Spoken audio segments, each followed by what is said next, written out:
America से तनाव के बीच ईरान के दक्षिणी हिस्से में सुबह 5.5 की तीव्रता के भूकंप के जोरदार झटके महसूस किए गए हैं। 5.5 on the Richter scale, 5.5 on the Richter scale, यानी कि काफी तीव्र है। और क्यों?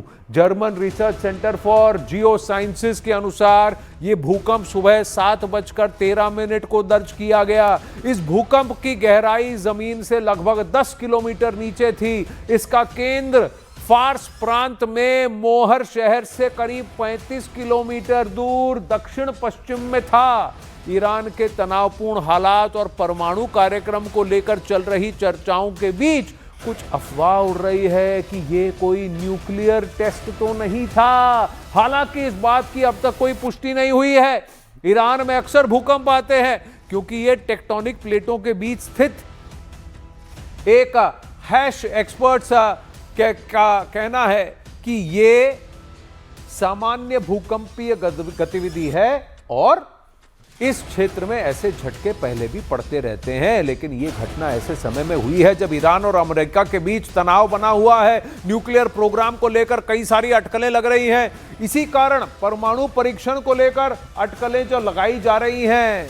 हालांकि अब तक किसी आधिकारिक एजेंसी ने भूकंप को परमाणु गतिविधि से जोड़ने की पुष्टि नहीं की है। हालांकि जब युद्ध का समय होता है और अचानक से भूकंप आता है तो परमाणु परीक्षण की ओर डाउट तो जाता है।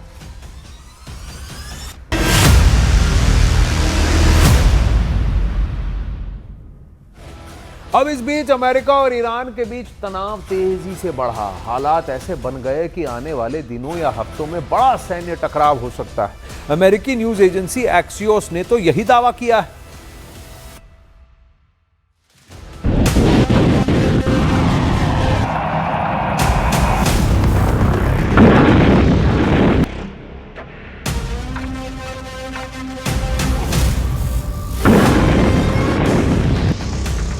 तैयारी पूरी, महायुद्ध की बारी, खामेनेई की ललकार, ट्रंप भी तैयार।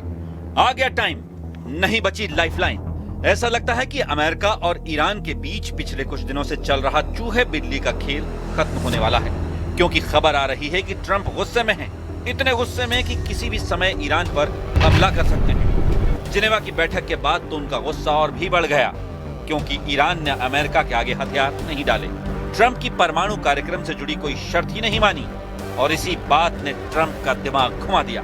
अमेरिकी न्यूज एजेंसी एक्सियोस की एक रिपोर्ट कहती है कि अमेरिका और ईरान का युद्ध नजदीक है, और ये युद्ध कुछ घंटों में या दिनों में खत्म नहीं होगा, बल्कि हफ्तों तक चलने वाला महायुद्ध होगा। एक्सियोस की रिपोर्ट में व्हाइट हाउस के एक अधिकारी के हवाले से कहा गया कि आने वाले हफ्तों में ईरान पर हमले की संभावना 90% तक है, और मुमकिन है कि इसे इजराइल के साथ मिलकर अंजाम दिया जाए और ईरान के परमाणु और मिसाइल ढांचे को निशाना बनाया जाए।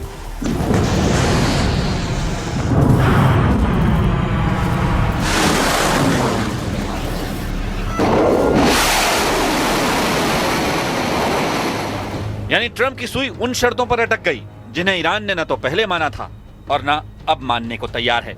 खबर है कि जिनेवा की बैठक में ईरान ने साफ कर दिया कि वो बैलिस्टिक मिसाइलों पर कोई बात नहीं करेगा, और ट्रंप चाहते थे कि उनके बारे में बात हो, मगर न खामेनेई के नुमाइंदे झुके और न ट्रंप अपनी शर्तों से पीछे हटे। नतीजा यह हुआ कि दुनिया एक और भयंकर जंग की दहलीज पर आकर खड़ी हो गई। अमेरिकी न्यूज एजेंसी एक्सियोस की रिपोर्ट देखकर तो ऐसा ही लगता है कि ट्रंप लंबी जंग लड़ने की तैयारी में है, वरना वो ईरान के नजदीक अपनी सेना के धुरंधरों को नहीं भेजते। We're dealing with radical Shia clerics. Okay, we're dealing with people who make geopolitical decisions on the basis of pure theology, and it's a complicated thing. I mean, no one's ever been able to do a successful deal with Iran. CBS news के हिसाब से तो Trump को उनके सुरक्षा सलाहकारों ने बताया है कि अमेरिकी सेना शनिवार को ही ईरान पर हमला कर सकती है। मामले से जुड़े सूत्रों का हवाला देते हुए रिपोर्ट में दावा किया गया कि अमेरिकी प्रशासन इसका फैसला इस वीकेंड के बाद ले सकता है। इस वजह से अमेरिका और ईरान की लड़ाई में बड़ी भूमिका निभाने के लिए तैयार बैठे इजराइल ने सावधानी बरतनी भी शुरू कर दी है। इजरायली रक्षा अधिकारियों ने चेतावनी दी है कि वो जंग के लिए तैयार हैं। उन्होंने यहां तक सुझाव दिया है कि स्थिति इतनी गंभीर है कि इजराइल से बाहर यात्रा करने के लिए 2 बार सोचना चाहिए।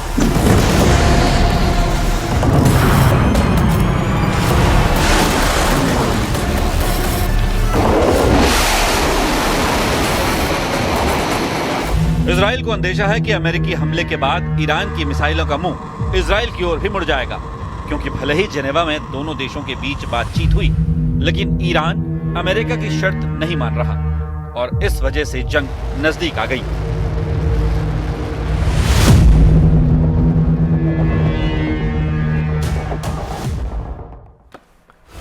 अब वहीं अमेरिकी न्यूज एजेंसी एक्सियोस की रिपोर्ट कह रही है कि पश्चिम एशिया में अमेरिका की सेना की मौजूदगी काफी बड़ी हो गई है।